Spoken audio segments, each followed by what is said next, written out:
this week, what I do want to talk a little bit about is something that I've run into a lot this year, and it's going to get worse, which is condo, patio homes, townhomes, and some of the dilemmas you can run into as a seller and as a buyer selling something that you own that is in a homeowners association.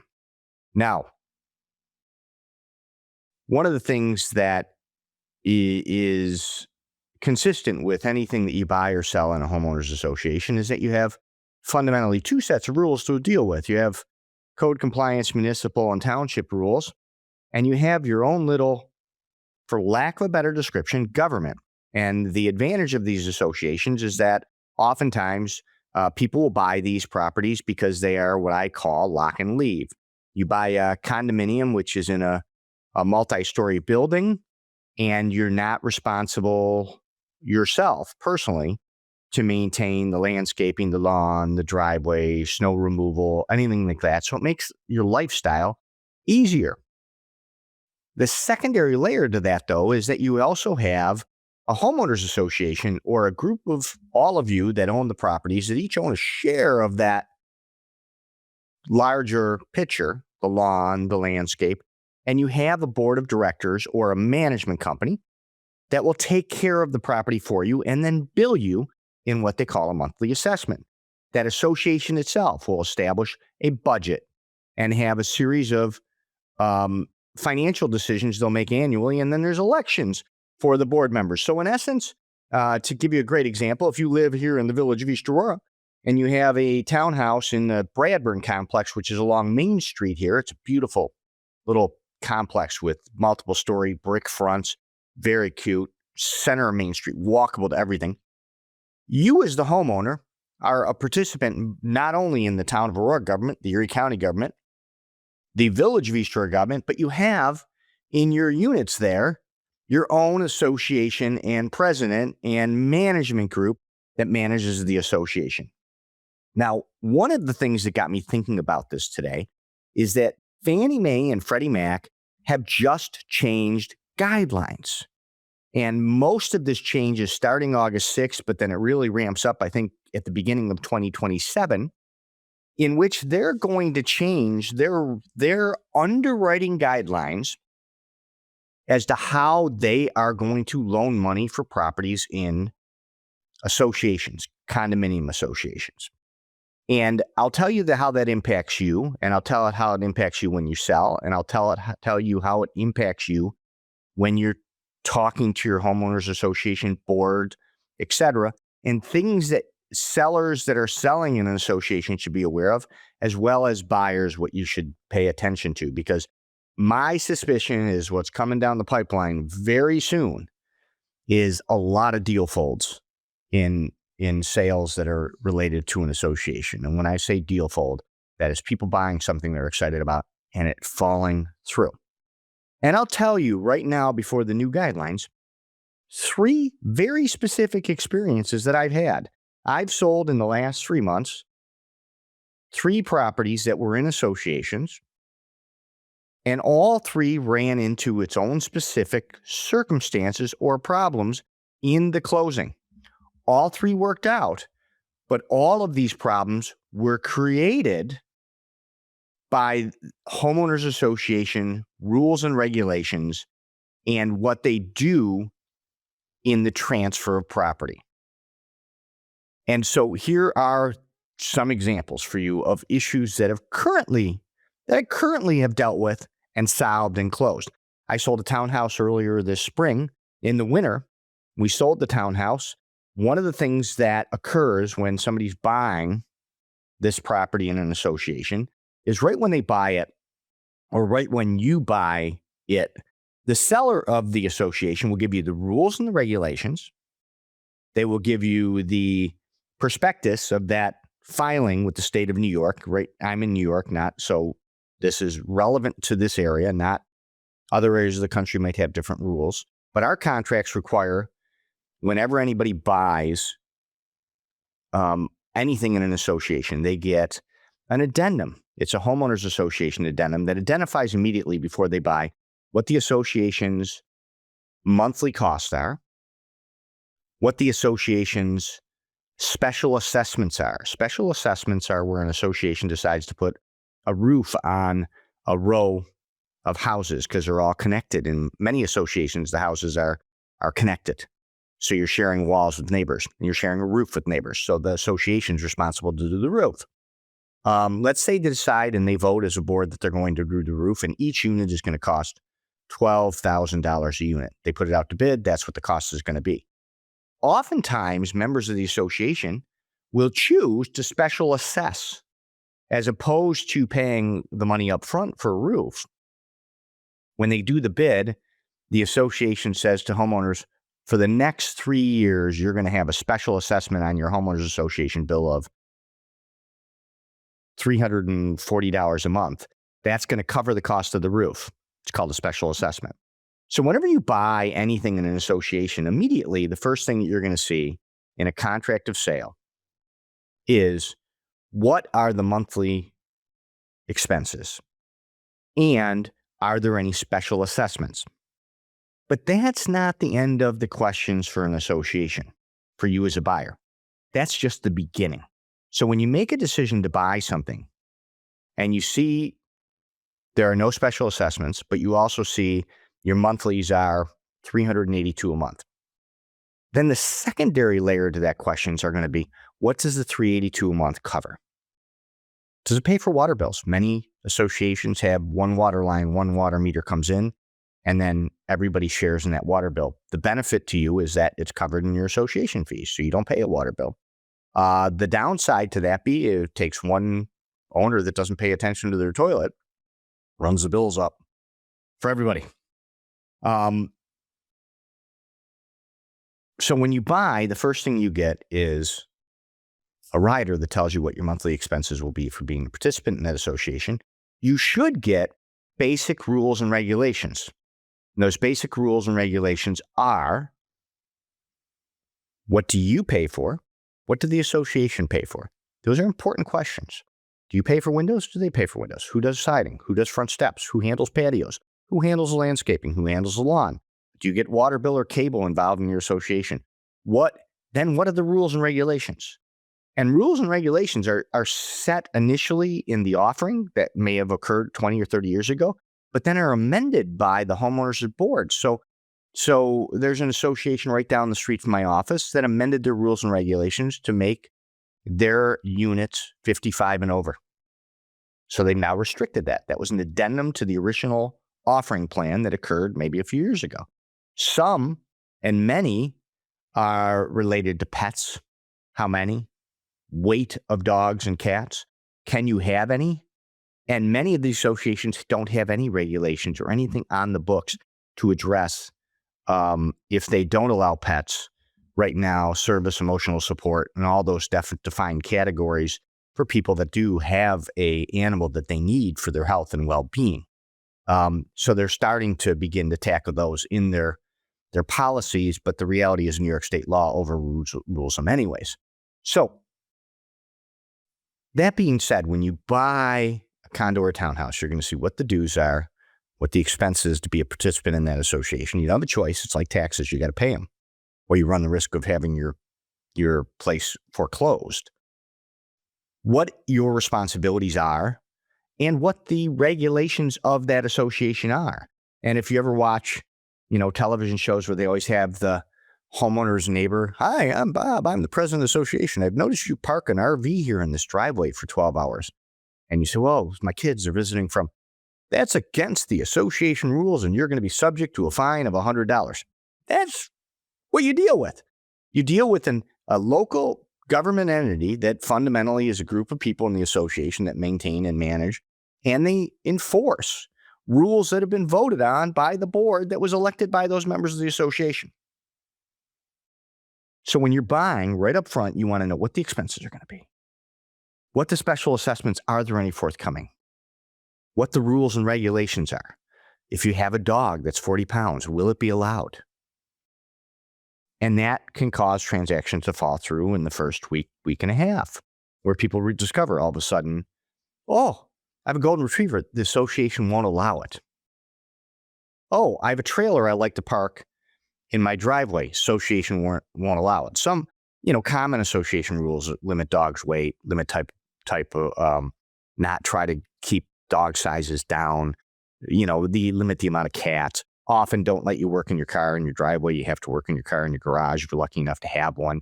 Restrict the kind of fences and things like that around patios. Require an architectural review board to review your property once a year and make sure that you maintain compliance. And so all of that stuff is stuff you want to find out early in the first 10 days. Where I've seen problems this year in every transaction. So to me, it must be like a new association thing. Like, they're all hiring the same legal firm that's giving them the same advice. Almost every association requires, upon transfer of the property, what's called a compliance certificate, where the Homeowners Association Architectural Review Board, Betty, Bob, and Jane, who decided that they're going to be the neighborhood volunteers to look at your property and tell you, do you have peeling paint?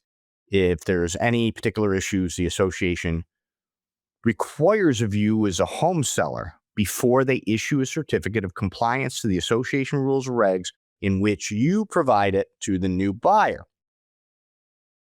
In Erie County, in this area, most of the buyer's attorneys are saying, I need a compliance certificate now from the Homeowners Association. And I've run into, the last 3 sales, an issue every time in the compliance certificate. So be forewarned, buyers and sellers. Sellers, you're selling in an association, get your rules and regs right away. Get your prospectus right away.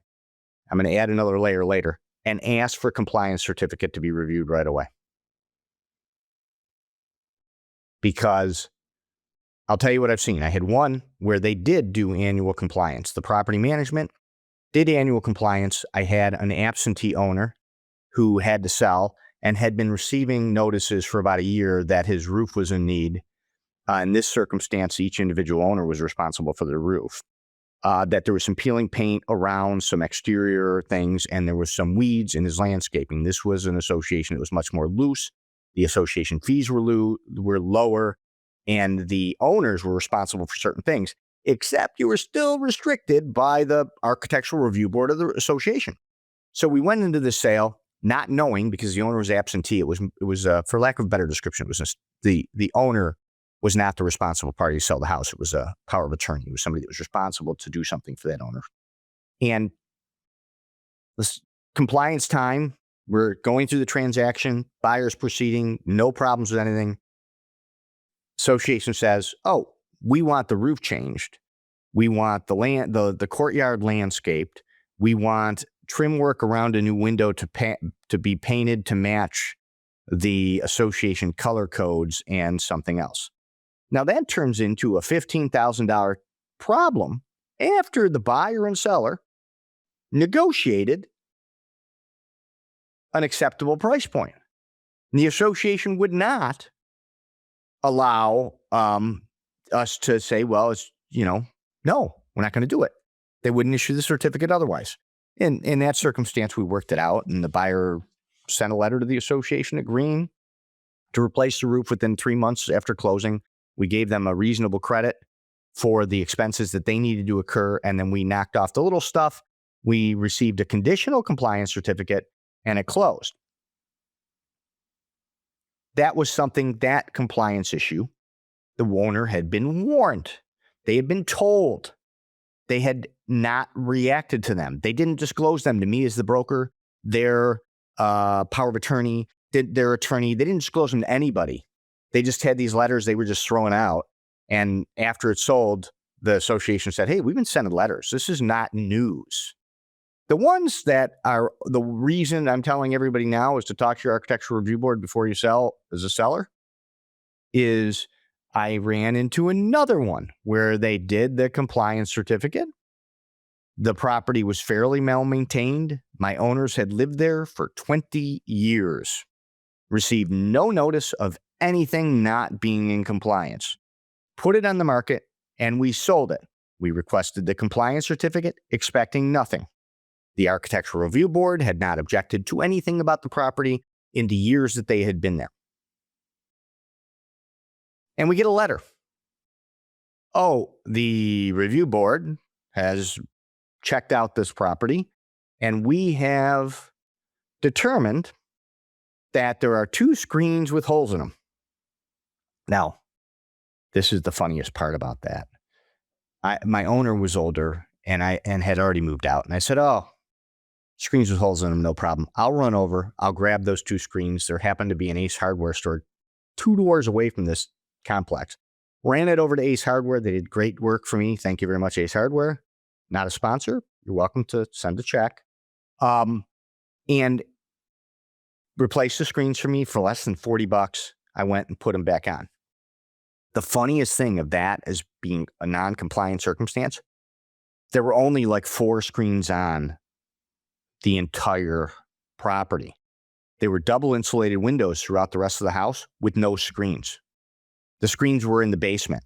If we had simply taken the screens off, we would have been under compliance. But because we had screens on with small holes in them, and I'm talking like 1 hole in each screen, that didn't meet compliance to the review board, and we had to spend a week and a half correcting that to close. The bigger issue that I had, though, is they said, and there's this back patio. It's older. It's heaving a little. We think it's a tripping hazard. We want it replaced. So for the 20 years this homeowner had been here, the architectural review board in the community had not objected to this patio. Now that they're selling the property, planning on their financial future, they're shocked to find out that they need to replace a 12 by 10 concrete patio with another one for a cost of about $4,500. And we had to correct it with the buyer. Compliance certificate. The third one, I'm 3 for 3 this year. Every townhouse, condo that required a patio home or a compliance certificate, those review boards or those management groups have found an issue. And I'm convinced it's a new thing. Like if they do it, if they don't find an issue, can't put it in the file to prove that they've done it. But I had another one we just sold that had a brand new or like within the last 10 years, a custom pressed concrete patio in a fenced enclosed area with 3 steps down that I'm not even sure were much higher than, this. The patio was approved by the association's architectural review board before it was installed in 2017, was installed in 2017. And since that time, not one person, the property's transferred 2 times since there, not one person has said there was something missing. We sold this place. Now it's time for the compliance certificate. The review board comes in, does compliance, and says, you're missing a handrail, and the handrail needs to be up to association standards. In this case, it was a kind of a custom cast iron, very nice handrail. And we will not issue the compliance certificate till it's installed. And in this circumstance, we said to the buyer, hey, we'll put some money in escrow. We'll get an agreement to delay to close. And then in a few weeks, when we can get this custom company to do this handrail, it will be done and your compliance will be done. This circumstance, the association attorney said, because it's been identified by the architectural review board, even though it's within the context of a fenced area, nobody in the public was going to have access to it. We demand it be done in order to issue a compliance certificate. There'll be none because we're concerned about the liability of somebody falling down the stairs without the handrail being there. Delayed our closing 2.5 weeks while we waited for a custom thing. So that is why I'm telling people right up front now on anything which is within an association, get your documents, get your historic documents, get your association rules and regs, get your compliance review done almost immediately when you've decided you're going to sell. That prevents any surprises later. And they can also take a long time. Here, in Erie County, takes about 60 days to close. Almost every one of those final compliance reviews was like they picked up the phone to call the architectural review board, who had a meeting in the third week of the month, and then they assigned Charles to go and do the review when Charles was in Florida for 2 weeks. It took like 6 weeks to get somebody from their review boards on every circumstance to go look. Property manager, I'll get to it when I get to it. As though there is absolutely zero responsibility that they have to answer to anybody within the association. So it's like a little government, and it can be pretty unpleasant. But if you handle it up front the right way, it goes much easier. There are other issues coming up, especially now with the Fannie Mae and Freddie Mac standards. When you buy a complex, it's always wise to have the association board provide you with a set of financials. Those financials should outline the strength of the association and the reserves that they have for emergencies and maintenance and repairs. Traditionally, in order to lend in an association, we'll use condominium association, for example, Fannie Mae and Freddie Mac required reserves of 10%. They've upped that to 15%, it looks like. Minimum reserve allocation increases from 10% to the 15% of the association's annual budget. Now, you might think, well, what's the big deal? If you have an association with an annual budget of, let's say $400 a month and there's 80 units, I mean, you're talking about, I don't know, I'm not even going to do the calculation. A lot. 400 a month, 80 units is 32,000 times 12, 10's 320, about 400,000 a year. So if your reserves are 40,000 and you need to move them up to 60,000, that's a $20,000 special assessment or increase in your association dues in order to meet the standards. Now, here's what happens, and it's going to happen. If you're in an association and you're thinking about selling, this is going to happen. Some board member is going to say, let's increase our reserves to make the property meet the Fannie Mae and Freddie Mac standards. And a group of people is going to show up just like they do in Village Hall when taxes go too high with pitchforks and torches, and they're going to say, no, we can barely afford it now. We are senior citizens and we are on fixed incomes. Do not increase the reserves. And then you're going to go to sell, and you live in that group with people that have said that. And nobody will finance your purchase, which takes about 71% of the market out of the picture in buying your unit. And if you've watched previous podcasts, when I say close to, Erie County runs between 28 and 32% cash or cash-like purchases. I'm sure condos and townhouses, I haven't looked at those numbers, probably a little bit higher percentage. However, even if you decrease your market for prospective buyers by 50%, there's only one result that can happen. Less buyers equals less price. Usually, less buyers, less sell quickly, more inventory, and it becomes a increasing inventory, less buyers capable of buying, and the prices go down. And I can tell you where that's happening now based on standards that are different that have changed in many lenders in Florida, where you remember that condo that collapsed and it was horrible. The entire building collapsed and surprisingly killed people. Something had shifted. There were some engineering reports that hadn't been done. Many times lenders now in Florida, if you own a condo in areas there, won't loan in certain complexes because the association refuses to do engineering standards. And they have a board that calls their attorney and says, we've been asked to do this so that the Johnsons can sell their condo for $450 and they can do a conventional loan. We need to do this engineering report. And their attorney says, don't. And they don't do the report and the sale falls through. So you have these big condo buildings in Florida where the only buyers can now pay cash. That's it. And that has increased inventory and it's decreasing price. This is now our national. For most standard loans, they're increasing their scrutiny of the documents by the association. They're increasing their scrutiny of the association rules and regs, special assessments, budgets, financial planning, and HOA management. The important thing to take away from all of this, in this entire conversation, is when you're selling a single-family house, I'm selling a single-family house, one of the things that long ago I learned, there's certain inspections that are going to be done, just going to be required. If you have a place with a well, you're going to have to test the well, make sure the water's safe to consume.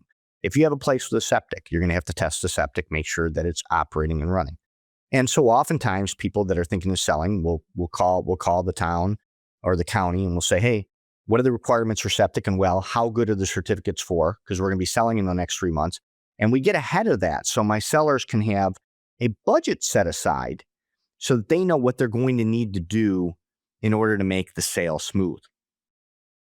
Given the new standards that are coming out with Fannie Mae and Freddie Mac, now, as an agent or as a homeowner or as a home buyer, right up front, you should be finding out the financials of the association. What are the reserves?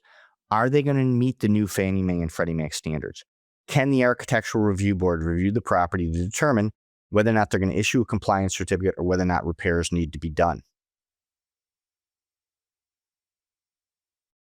So that you, as a home seller, know what you're going to face when you sell, and you, as a home buyer, know what you're getting up front.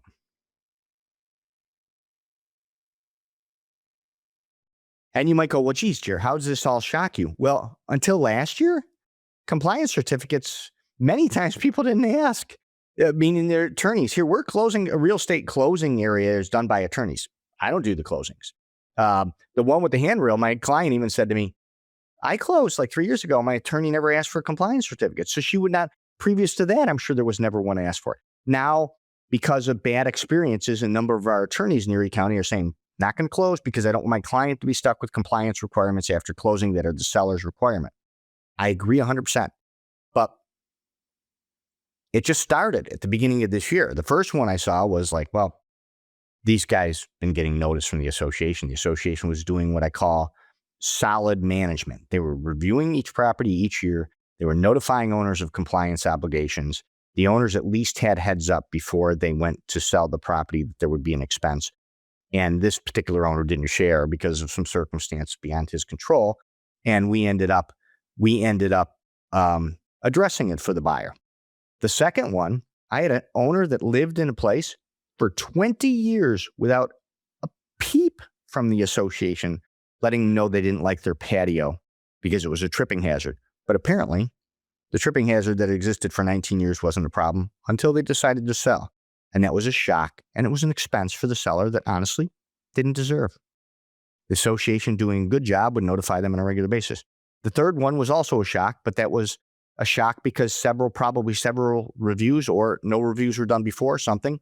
Shock. So now, what I'm sharing with you is knowledge I've gained over the last 9 months to tell you there are new Fannie Mae and Freddie Mac standards coming out for the sale of condominium associations primarily, but I always say just when you there are different types of homeowners associations.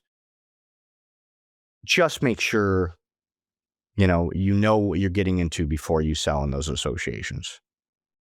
Condos associations, for the most part, are if you are in control of the four walls and inside of your property, and you're not in control of the outside, chances are good you're in a condo association and you're going to run into these standards.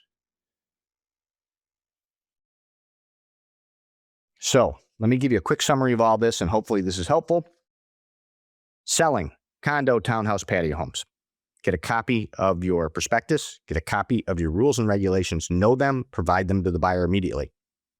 Get a copy of the association board's recent financial reports. Look at the reserves. Look at the details. Provide them to your agent and attorney immediately. Call your association president and say, do we have a compliance review that we're going to require upon transfer? If there is, How long is it good for? And can they do it now so that I know if there's anything I need to address before I sell it to a buyer, before it causes delays in our other transactions. And once you get the financials, it will never hurt to have your agent check with their local lender to see whether or not the change of Fannie Mae or Freddie Mac standards right up front will impact your sale or a buyer, because it's coming. And when it hits, here's what's going to happen. People that are not prepared, 60 people will hit the market with the townhouse or a condo in an association that qualifies for the new Fannie Mae or Freddie Mac standards. And the listing agents will all put in there, this is eligible for conventional financing. No problem. And 10 will fall through because they're not. And when you as an individual owner in a group of 100 people are trying to sell your one unit and you go to the board and say, my sale's falling through because you didn't meet standards, those other 99 people are not all going to throw in $400 right away to make sure your reserve standards get met. They won't. They should, because it's going to benefit them in the long run, but they won't. So be prepared early with the right documentation to sell your property to homeowners. Now, to flip this whole script, one of the big benefits of being in a homeowners association is that you do basically pay for maintenance. You can lock your unit and head out to Florida for the winter and not worry about your lawn. The sprinkler systems go on automatically, your front landscape gets done, your driveway's plowed, and often your sidewalk is shoveled. There are some distinct advantages to owning in these type of places. If that lifestyle is for you, all of that is great. If you're thinking about buying into the unit, though, and you're thinking about selling in the unit, be prepared. Things are changing, restrictions are occurring, and as those restrictions tighten up, the more prepared you are, the better the sale price and the quicker and cleaner sale you'll get. As always, you own it. Thanks for watching. Thank you so much for tuning in to You Own It. Don't forget to take a look at the show notes for any resources mentioned during the show. And if you haven't already, be sure to subscribe on YouTube, follow us on your favorite podcast apps, and turn on your notifications so you have access to the latest and greatest. All of our social channels are clickable in the show notes as well. I'd also like to remind you to check out our website, c21jerry.com. There you'll find more info on me as well as my latest listings for all of Western New York. Thanks for tuning in. Remember, through any big decision, you own it.